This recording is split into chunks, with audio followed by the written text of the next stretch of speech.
Hello students, welcome to our online platform. Myself Engineer PP sir, your physics mentor. So let us start today's lecture with Newton's laws of motion. So today we are going to start with Newton's laws of motion. Newton's laws of motion. So in Newton's laws of motion we are going to study about what are laws of Newton related to motion and different type of forces and questions based on those forces. So first of all, let us talk about inertia. What is inertia? So inertia is a property by virtue of it any object opposes the change in current state. It means inertia is a property of any substance or any body. Due to that body opposes change in its current state. It means if any object is at rest, then that object wants to be at rest, or if that object is in motion, then that object wants to be in motion until any external force is applied on it. So that objection of change in current state is known as inertia. So this inertia is directly proportional to mass of body. It means heavier body always have high inertia. Higher the mass,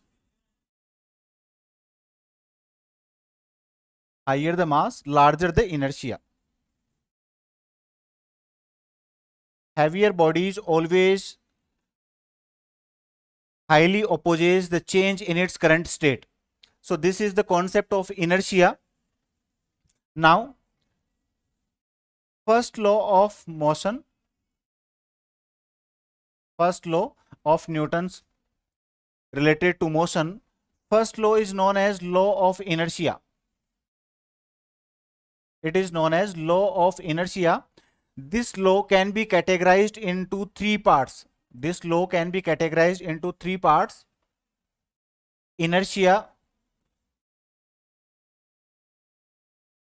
in static condition or static position, or we can say static inertia. Second one is dynamic inertia,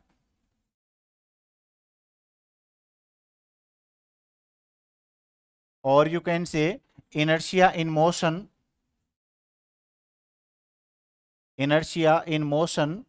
And third one is directional inertia.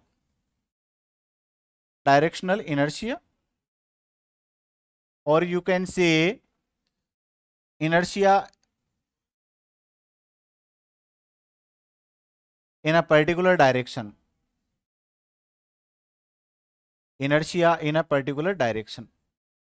So let us discuss all these three types of law of inertia with examples. So if we talk about first inertia of static position or static inertia, then in this inertia, according to this law of inertia, if any object is at rest, then that object wants to be at rest until any external force is applied on it. It means if I generalize all these three, then first thing is in the absence of external field. In absence of external field, if any object is at rest, then that will be at rest until any external force is applied. If that object is in motion, then that will be in motion until any external force is applied on it. And if an object is moving in a particular direction, then that will keep moving in that particular direction, any external force is applied on it. तो बच्चों simple तरीके से यहाँ पर इसको हमने classify किया है. अगर मैं तीनों के विथ एग्जाम्पल बात करूं, So static inertia का example क्या हो गया? That if a bus is at its bus stop and passengers are sitting on their seats, and if suddenly driver starts the bus, then passengers sitting in the bus feels a jerk in forward direction, so that is due to static inertia. That is due to static inertia because their lower body is in contact with the bus while upper body is free. So as bus changes its state from rest to motion, then lower body of that person, lower the body of that particular person is at rest with that car or bus, but upper body wants to be in motion, so that person or that passenger feels a jerk in forward direction. So this is an example of static inertia. While in case of dynamic inertia, or we say inertia on motion, then in this condition, example is now similarly revert this example. Let us say that a bus full of passengers is moving with a certain speed and driver suddenly applies brakes. Then passenger sitting in the bus feels a jerk in backward direction. So this is due to, again, this explanation is same, that lower portion of that passenger is intact with the bus while upper portion is free. So as the driver applies the brakes, then lower portion wants to be in motion, so that body feels a jerk in backward direction. So this is the example of dynamic inertia. While in case of directional inertia or inertia in a particular direction, what happens? Let us say that an object is moving in a particular direction with a certain speed, and that object will be continuously moving in that particular direction until any external force is applied on it. Let us understand this by an example. Let us say we are tying a stone with a thread and we are welding that stone in circular path, and suddenly that string or that thread breaks, then that stone will keep moving in that circular path for a while. It means that stone wants to be in that particular motion until any external force is applied on it. So this is the first law of Newton. Similarly, second law. So before starting second law, let us talk about linear momentum. Linear momentum. So it is represented by P. So what is linear momentum? Let us say an object of mass m is moving with a velocity v, then momentum of that particle is p is equal to mv. It means mass multiplied with the velocity by which that object is traveling is defined as linear momentum. So here velocity is a vector quantity, so linear momentum is also a vector quantity, and its direction is vector quantity. So its direction is in direction of velocity. In direction of velocity. So this is the concept related to linear momentum. Now we are considering its SI unit as kg meter per second. Its SI unit is kg meter per second. I rewrite it. It's kg into meter per second. Dimension of momentum is, let us say kg is m1, meter is l1, and per second means t minus 1. So dimension of linear momentum is m1 l1 t minus 1. m1 l1 t minus 1. Clear? So bachcho, this is the general concept of linear momentum. Now let us talk about two different cases. Case first is if two objects of same mass are traveling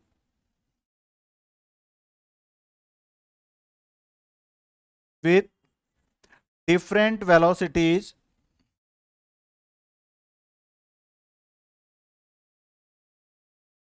then so in this situation, let us say that P is proportional to V. So P1 upon P2 is equal to v1 upon v2.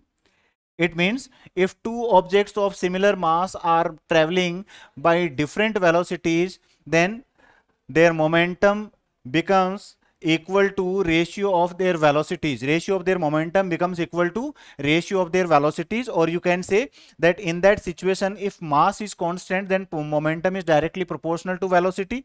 And similarly, second case, if two objects of different masses,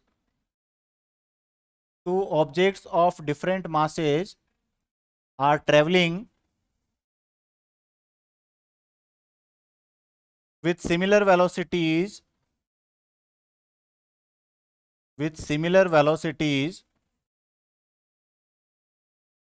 then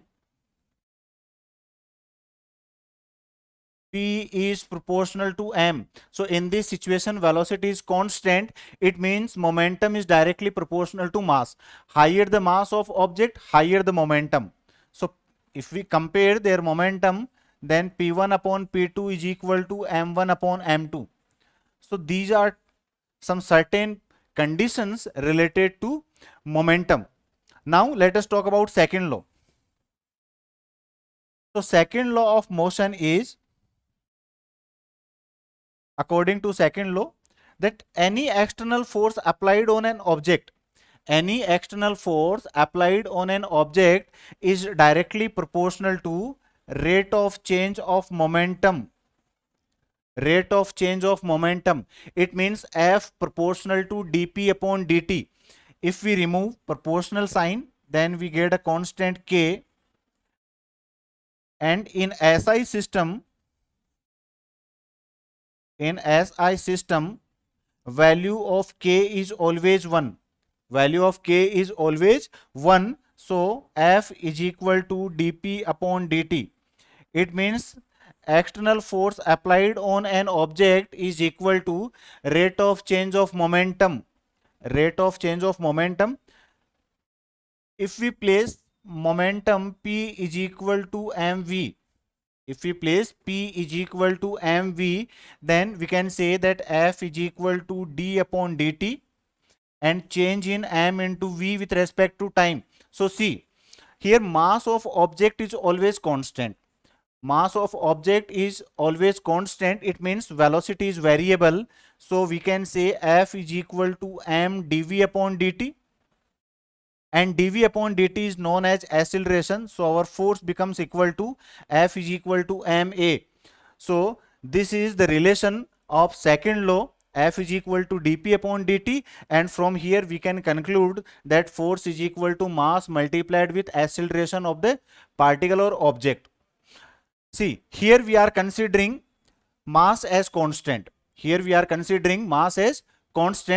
In case of rocket propulsion, we will study that mass can be variable also.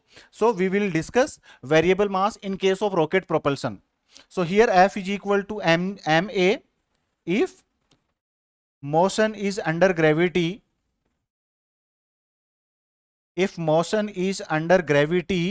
Then A is equal to G.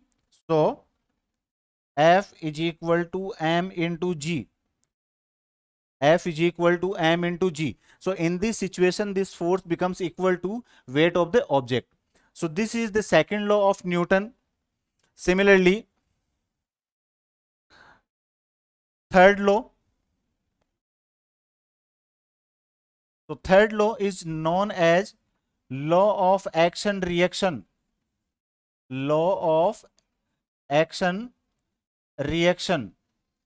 So according to this law, if an object, let us say there are two objects,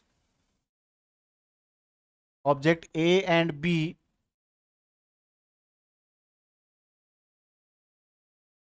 if an object applies a force on B, then B also applies a force on A, which is similar in magnitude but opposite in direction.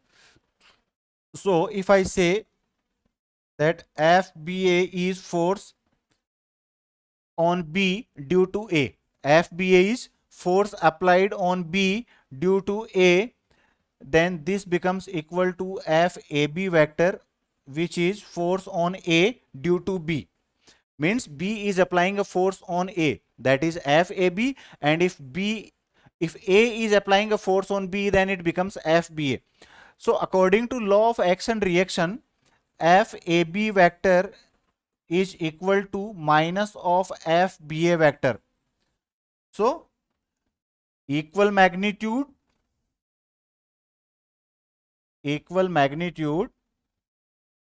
and opposite direction.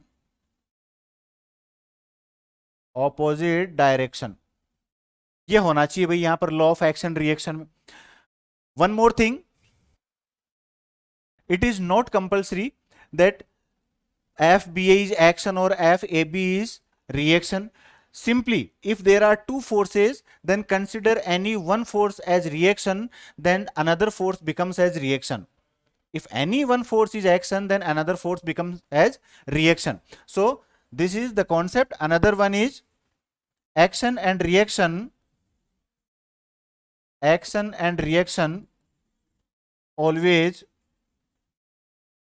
acts on two different bodies. So action and reaction acts on two different bodies. Keep in mind.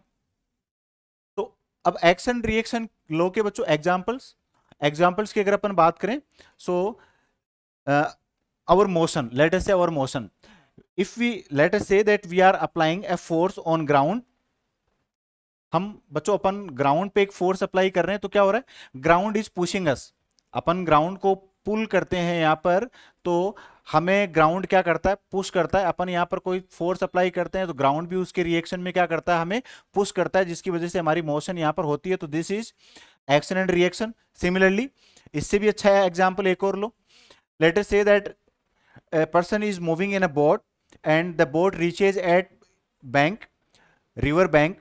Then if that person jumps out of that boat, then that boat goes away from that person. It means if jumping of that person is considered as action, then moving away of that boat becomes as reaction. So this is the simple concept of action and reaction. Similarly, we can say one more example from here. Recoiling of gun. If we fire bullet from a gun, then gun feels a jerk in backward direction and bullet travels in forward direction. If we consider motion of that bullet as action, then that jerk or that recoiling of gun becomes as reaction. So these are some examples based on law of action and reaction. So let us discuss recoiling of gun. So until now we have discussed some basic theory related to Newton's law of motion. So recoiling of gun, let us say this is a gun and bullet is being fired from this gun. A bullet is fired from this bullet. This is the bullet, this is the gun, this is the bullet. Let us say mass of bullet is mb and mass of this gun is mg. Initially this bullet is at rest and this gun is also at rest, so initial velocities of gun and initial velocity of bullet becomes equal to 0. Now see, after firing,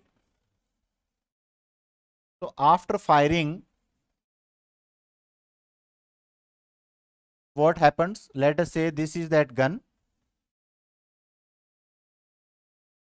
So this gun feels a jerk in backward direction and that bullet travels away from that gun in forward direction. Let us say this VB is speed of that bullet and VG is recoiling of that gun. So this is the concept of recoiling. So before starting recoiling, let us discuss momentum conservation. So after studying momentum conservation, we will come back to recoiling of gun. So what is momentum conservation? In absence of external forces, in absence of external force, total momentum of a system remains conserved. So this is the concept of momentum conservation. It means if F external is equal to 0, then F external is equal to dp upon dt. So dp upon dt is also equal to 0. So see, change in momentum with respect to time will only be 0 if p is constant. So if p constant hoga, then only change in momentum will be 0. So from here we can say that dp is equal to 0, or we can say that p1 minus p2 is equal to 0, or p1 is equal to p2. It means initial momentum is equal to final momentum. So this is the concept of momentum conservation. This is the concept of momentum conservation. क्या ध्यान रखना है आपको? What you have to remember is that there should be absence of external forces. Clear? So now come back to our point. Here, this is the condition where bullet is not fired from the gun, and this is the condition when bullet is fired from the gun. So total momentum Pi now becomes equal to total final momentum. Initial momentum becomes equal to final momentum. So initial momentum is 0 here, and final momentum is, let us say, mass of gun remains constant mg and mass of bullet remains constant mb. So mass of gun into velocity of gun plus mass of bullet multiplied with velocity of bullet. We have to find Vg. Vg is known as recoil velocity. So here Vg is equal to minus mb upon mg into Vb. So this is the relation of recoil velocity. This is known as recoil velocity. So let us discuss a question. Let us discuss an example. Let us say that there is a bullet which is fixed in a gun. Mass of bullet is 10 grams. Mass of this gun is 200 grams. Initially, bullet is fixed in gun. When bullet is fired, then I directly write values. Velocity of bullet is 10 meter per second. So find recoil velocity of the gun. Find recoil velocity of the gun. सो बच्चों यहाँ पर generally क्या होता है MCQs में, आपके recoil velocities में, जैसे मान लिया कि आपके जो भी कोई ऑप्शन है, मान लिया एक ही करेक्ट ऑप्शन है, जैसे कोई ऑप्शन है जिसमें वैल्यू है एक्स, वो आपका करेक्ट है, तो आपको ऑप्शन में एक्स भी देगा और माइनस एक्स भी देगा.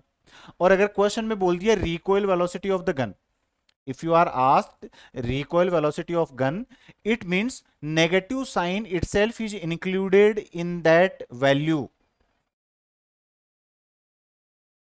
Let us see from here. Here this negative sign is included in recoil velocity. This negative sign shows that gun is moving in opposite direction of bullet. Negative sign shows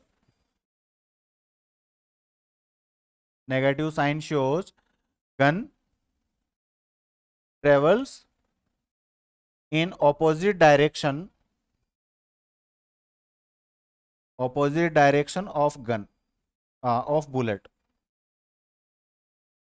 So here in our question we are asked recoil velocity of the gun, it means we have to tick the answer which is positive in magnitude. So Vg is equal to minus mb upon mg into Vb. So if you remember this formula, then it's okay, but if you don't remember this formula, then no need to panic, simply use momentum conservation. So mb, mass of bullet, is 10 grams, mass of gun is 200, negative sign is there, and Vb is 10. So recoil velocity is, देखो यहां पर negative sign है साथ में, but recoil velocity is 0.5 meter per second. So this is the pattern of question based on recoiling of the gun. So that's it for today. बच्चों आज के लिए इतना ही. नेक्स्ट लेक्चर में अपन बात करेंगे इम्पल्स और इम्पल्स का क्या रिलेशन होता है मोमेंटम के साथ में, और फिर अपन बात करेंगे डिफरेंट पैटर्न ऑफ फोर्सेज, किस किस टाइप के फोर्स होते हैं, टेंशन, फ्रिक्शन, नॉर्मल, ये सारे पैटर्न के फोर्स अपन डिस्कस करेंगे हमारे next lecture onwards. So that's it for today. Thank you for watching today's video. So let us meet in next video.